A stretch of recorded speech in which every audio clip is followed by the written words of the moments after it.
I gotta show you guys this. 14 years ago. Look at that. $6.50. Damn. I know, what a bargain, huh? Can I use that to see the second one? Can you give me permission?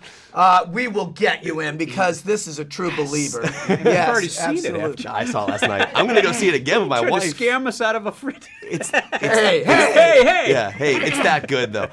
So I'm a huge fan of Pixar, obviously, and Thanks. one of the things I love about Pixar, obviously, are the shorts prior to the movie, but they Yeah, do that's set true. an emotional tone for the audience. Yes. How much say do you have as a filmmaker what short is there, because it does emotionally set up what we're about to watch? Well, what's cool about Pixar is that they believe in filmmakers, and I think that you're right. But that part of the process we have zero control over, Wow. because that's kind of a separate channel, and films get pitched separately, and it's whatever idea people are Happens to enthused be, about. And you know, like the first film had Bounden, which was really a great short. But tonally, I would question it a little bit as coming with The Incredibles. However, Bao, I think, is because it's about family, fits perfectly with us. But that's happenstance, you know. And that's an accident, but it's a happy accident. Yeah. It's good for us because it's a great short. It's a great short. So I sat through the credits last night because I'm a huge Giacchino fan. And I just love listening to his music throughout the I credits, know. and I Yeah. just think So he's a good. genius. And Hey, one I of the do things too. I found, But don't tell him. I won't. I have to work with the guy, Yeah. you know. But one thing I found fascinating is all the credits, and there's a director of photography for lighting and for camera, and I'm watching the film and I'm seeing all these cool shots. Like, there's actually shots of like handheld as someone's going down a staircase. Can you talk about directing animation, how the cameras work? I know it's kind of a loaded question, we only have a lot of time, but what does the director of photography and lighting and also directing and camera do? How do you get a camera movement in an animated world? Well, that really is mainly about you know, CG, and I guess stop motion would have it too, because there is actual physical space represented. So it's broken down kind of like I would shoot a live action thing. The difference is the amount of control you have. You can hit it exactly, but you have to sculpt it. You do a pass and then you go, I want this to be a little tighter here, a little looser here, you know. And, you know, Mayar, who did the camera movement stuff, and I discussed a lot about how things were gonna. I'm not one of those guys that just says go do what, you know. I just want a close up, any close up. I care a lot about the attitude of every shot. Yeah. But I worked with him on that, and we talked about camera work that we love and certain movies that we love, and everybody has a lot of the same favorites because they're visually great. And the lighting, Eric Schmidt and his team, they're talking about the feeling of how the set feels and how you know, lighting is existing in space. So that's its whole thing too. And it's really similar to live action. I mean, there are virtual cameras, there are virtual lights. It's all, we use exactly the same language, and it's but I mean, it gets down to like I say I want a tighter shutter speed here in order to make it more jarring. That's amazing. And you know, you can if you're a fan, if you study live action, you can get that stuff into an animated film. They're wrapping me up, but I have one more question for you. I've always been fascinated by the A113. I know it's in your Twitter handle. It's also in this film somewhere. I won't give away where it is, but it's maybe even more than one place. But I only saw it in the one place specifically. Like, can I say where I saw it? No. Okay. All right. They have to discover it. What is this? You have to do some work, people. What is the story behind that? I've always been curious. It's a room in CalArts, and the first year of the Disney animation program at the CalArts, which John Musker and John Lasseter and Henry Selick and I all went to. It was a nondescript room in the bowels of CalArts, and there was nothing special about it. But in the first year of the program, all of the classes, whether it was life drawing, staging, all these different classes were taught in the one room because that's all we had. And eventually the animation program grew big enough to take over wings upstairs and a lot places with light and all that. You know, we were kind of this little tiny hole. But all of us were in there. We were all passionate about it. And it's kind of like this room. It's a nondescript room where all these amazing things came out of. Because, you know, Henry did Nightmare Before Christmas. John did Toy Story. Musker did Aladdin. You know, I mean, we were all in this one place. And so to me, it represents the fact that we're all students. That you never, if you want to be really good you have to keep the attitude of a student. And the other thing that it means is all being together and kind of challenging each other. That's sort of what it meant to me. So I put it in the first film that I made, A Family Dog, which was part of Amazing Stories. And John Lasseter saw it and started putting it in the Pixar stuff. It was in my Simpsons episodes. So I've always had it, Is it an Iron Giant? It is an Iron Giant. I need to look for it in there. Yeah, all right. So every time I see you, I always bring out the wallet, but I'm bringing it out for a reason this time because I got my original Incredibles ticket from 14 years ago. Oh, get out of here. Wow, 11/26/04, 4:50 p.m. Bam. Is there anything you collect that's that crazy? No. You don't collect anything? You collect movies and stuff? Checks. Okay, checks, yeah, of course. You're the highest grossing I actor. cash 'em. You cash them. I'm so curious about filmmaking because Brad Bird's a genius, and technology has changed a lot since the first Incredibles 14 years ago. I'm assuming nothing has much changed with regards to the voicing the character, but did anything change for you? Do you actually do any of the movements of Frozone in the booth, or do you just straight up just do the voice? I try to straight up just do the voice because I'm listening to what Brad wants me to do and how he wants it done. And I literally don't know what or how Frozone is moving sometimes. They'll just say, he's making ice and he's going around here and he shoots some ice out of his hands. And I go,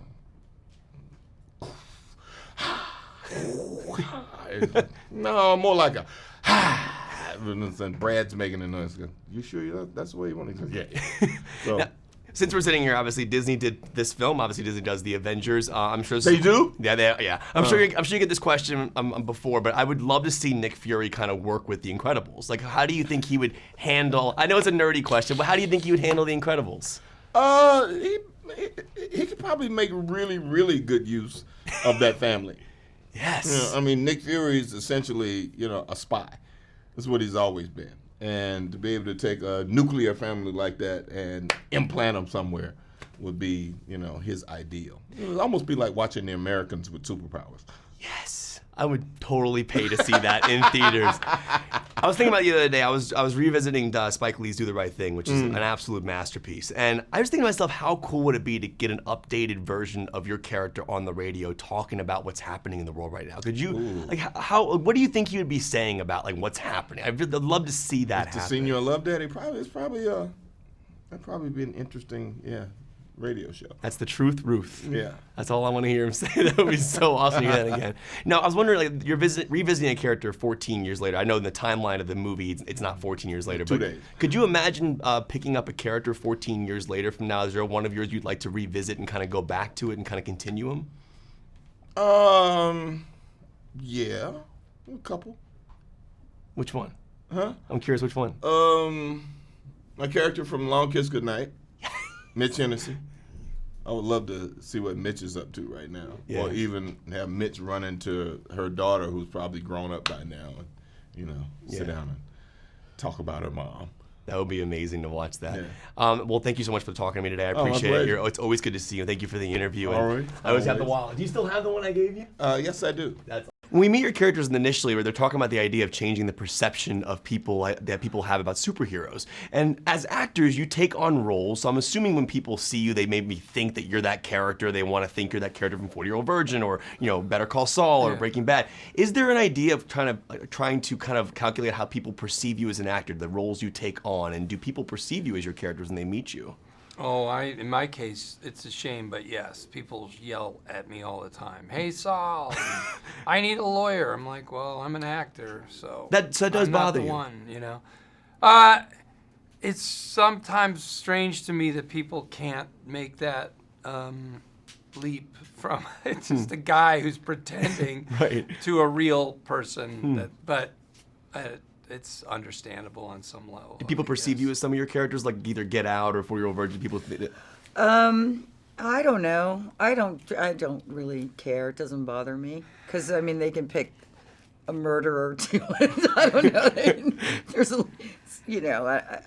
I guess I'm all of them. But you've done so many different things. Yeah. That changes it. I think I've got a few things that I've been it's hit pretty hard with Breaking Bad and all that. Yeah, so that's a whole different thing. that's kind of a different thing, but it's all right. But I'm It's looking at no you now. big I'm deal. thinking about the turning of the teacup. I'm like, So it's kind of always the latest thing. Yeah. You know, it's Okay. just so. Get Out. Big Yeah. time. Big yeah. time. I mean, They with don't want to look in your eyes. They don't want you to TSA always hypnotize goofs on them. me. Do they Oh, really? Oh yeah, they're just like, oh, that's funny. I'm a big fan of filmmaking. I think Brad Bird's an absolute genius, and I Isn't think he? I'm He so is. fascinated by how voice acting works. And I wonder when you're in the booth doing your voice acting, are there movements you have to make that your characters I do. also make? I like to do the physical movements. Like, what's something crazy you and do in the honestly, studio? I think that Brad used what I did. I don't know if They did. Did they tape us? Did They videotaped it. I found out, Okay. and they were Because doing I'm these- actually doing all these things that you see. Oh, cool. Winston And I was doing. sitting on the floor the whole time. Oh yeah. I was sitting on the floor cross. It's in the movie about. Oh, wow, I don't want to. yes, yes. Spoiler alert! Yeah. I sit on the Yeah, floor. it's true. It's true. That's a major spoiler. sit in Disney's the cutting that out. Why? Because that's you, or because you Because thought that's what I was doing during it. Sometimes I don't know, but Brad said no. They're it's actually actually drawing pretty this cool stuff in. because that's like you're still Yeah. and more complex than my character. You who's walk and talk a lot. like this, but it's also real, like a little puppet guy who's simple in the brain. Now, obviously, Pixar has touched a lot of lives. I think Incredibles, these films have been amazing. I Yeah. love this particular film. Outside of The Incredibles, what is your favorite Pixar movie? Stepping outside of these two Brad Bird films, what is your Oh, favorite? Toy Story, the third one, because it is the most. It's so complex, and the maturity of the subject matter. I mean, it's kind of about death, and Yeah. it's amazing that they handled that so well. Yeah. And boy, Same, it's I just love the something. third, It's yeah. just something. Is that your favorite one as well, the Toy Story? It's I'm not a the- Wall-E guy. I don't know It's- why. Oh yeah, that's amazing too. But I haven't. The Incredibles from. I mean, not the Incredibles. Toy Story. Yeah. When my kid was little, I would get him to do things by being Buzz Lightyear. So Really? Yeah. No, and I've embodied Buzz Lightyear. So. What do you That's do? great. Sorry, can I slow down on that? Yeah. Well, oh my gosh. Now I need to know. No, I old don't is do your anything. Son, He's now? 18. Oh my god. But I literally would get him, and he would go, "Okay, Buzz." It was. that is so great. That's the coolest story I've ever heard in my I life. love that. Thank you for ending on that. That was really nice. Good to see Cool, you. man. Thank you so much. I have my first Incredible ticket from 14 years ago. Oh, I still have it, and it's $6.50 back then to see the movie. $6.50. Yep. Isn't that so sweet? Yeah, and the ink is still good on that thing, which is crazy. That's so cool that you kept it. That's cool. I'm a very big fan of Brad Bird. I think he's an absolute genius, and I think what he does with voice actors really is incredible because the emotions come through these characters so well. But I'm curious on when you do your voicing in the booth, what you have to do to actually do scenes like when you're brushing your teeth. Like, how do they get that sound effect? Do you have to eat something? I was always wondering how they pull that off I brushed my teeth. in the booth. I brushed my teeth. That's You know, amazing. they had a bowl and yeah.